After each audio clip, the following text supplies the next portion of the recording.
red Mitsubishi Jeep that I would drive, and that was kind of like my car. That would be my car if I wanted to go down the hill or go somewhere or go get my hair done or whatever. And so the guy who lived with him, his name was Robbie, and he was kind of his assistant and kind of took care of him, and he had a room in his house. And Robbie had this BMW, and so Robbie would drive everywhere in the BMW. Well, one night, Robbie decides to take the Jeep, and so he goes down to the tattoo parlor and hangs out down on Sunset where they all hang out at. And then he came back up, and it was a quiet evening. I don't think we were really doing much. And so I was going to go somewhere the next morning, and I said, hey, Robbie, I went out to the garage, and the Jeep was parked in front of the garage, but there was no Jeep. And I'm like, where's the Jeep? And he goes, oh, I don't know. I go, did you drive it last night? He goes, yeah.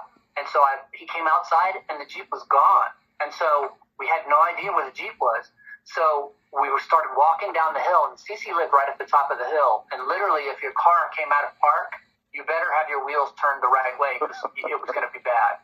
Well, this Jeep rolled all the way down the Hollywood Hills, and it bounced off cars, and it bounced off houses and hills, and made it down to from the 4,000 block to the 2,000 block of his road. And it did so much damage. It was unbelievable. When Cece found out, he blew a gasket, man. He had to pay out all this money to all these people for insurance because that Robbie took that car and didn't put it in park.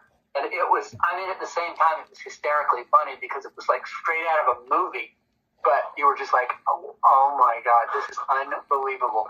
And then we traced the wake of destruction where the Jeep did, and you were like, yep, it hit that car, yep, it hit that pole, I see that it hit that, and you could just see how it went down the hill. The Jeep was totaled. I didn't have a car to drive after that, but I left not too long after that, so I guess it really didn't matter.